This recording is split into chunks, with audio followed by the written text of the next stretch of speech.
April was a great month for video game releases, and the good times will keep on rolling in May when multiple Game of the Year candidates hit the market. Whether you love blockbusters or smaller games that have something to say, there's something for everyone in the coming weeks. The Age of Wonders franchise never sticks to a consistent theme. The last entry from 2019, Planetfall, is a sci-fi excursion, but Age of Wonders 4 returns its addicting 4X strategy formula to fantasy, as the Wizard King returns to wreak havoc. This time the focus is on storytelling and customization, two things its competitors generally lack. If you're tired of historically accurate 4X strategy games, this is one to target. Its initial reviews have been encouraging, and 2 content packs and 2 full expansions are already planned. May starts off with a bang, or a stake to the heart, as the studio behind Dishonored and Prey unleashes its new beast, Redfall. This cooperative vampire shooter has you taking on nests of the vermin with friends, but there's a lot more to it than that.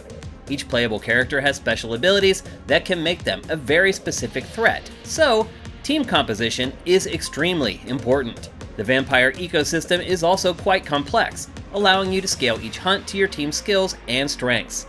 It's the first true exclusive game from Bethesda for Xbox since it acquired the publisher, so you either get yourself an Xbox Series console or subscribe to Game Pass for the month on your PC. The first Darkest Dungeon is a certified indie hit. Its creepy art style, addictive turn-based battles, and stifling difficulty made it a cult hit back in 2016. Almost 7 years later, the sequel is finally here, but it hasn't been nerfed in the slightest. Permadeath is still a thing, so if you covet units, you could be in for a rough ride. Early access reviews from 18 months ago haven't been tremendous, but that's a long time to polish things up and make necessary tweaks. If you like the original, it's hard to imagine you won't fall in love with the sequel as well. The Legend of Zelda: Tears of the Kingdom is the year's biggest video game release. Its predecessor, Breath of the Wild, is one of the highest reviewed games of all time, and this sequel looks to build on all the things people love about it. With a multitude of brand new powers like Recall, which lets you rewind time, or Ascend, which removes some of the annoying climbing, there are plenty of quality of life improvements.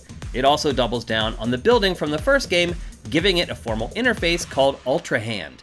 It's more of what everyone loves about the prior game, but we're still in the dark on whether it will include real dungeons or legitimate storytelling.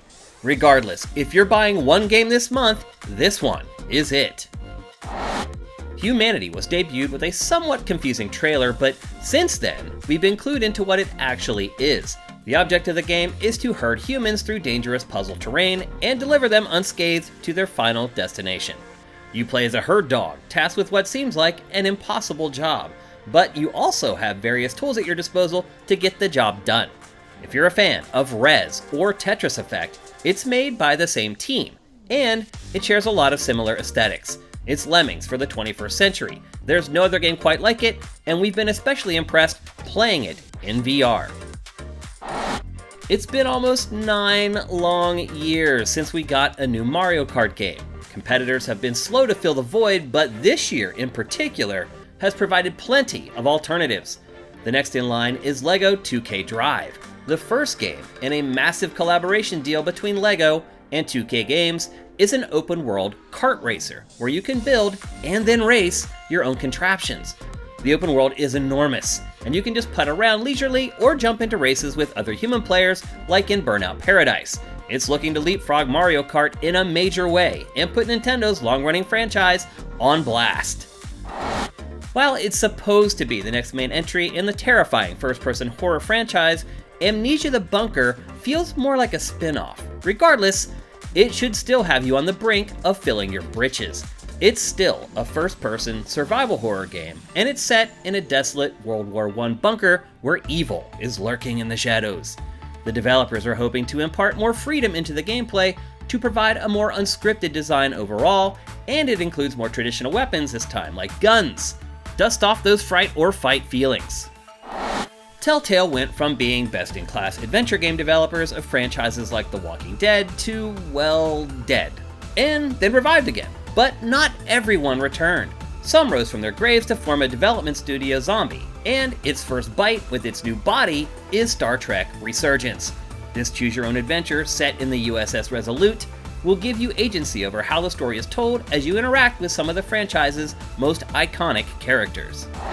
The Warhammer 40k license is one of the most used and abused properties in gaming. There have been games of just about every genre based on the license, but there are a couple stragglers, like the first-person shooter. That's all fixed with Warhammer 40k Boltgun.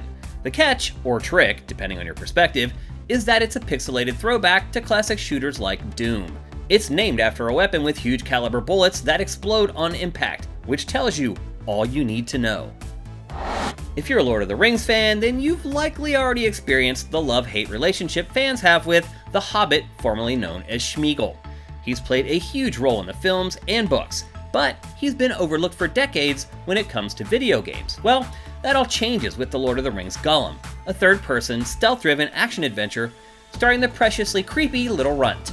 Stealth games are a hard sell in 2023, but this game has been in development for quite a while, so we're hoping All the Time has managed to provide some new twist to the formula.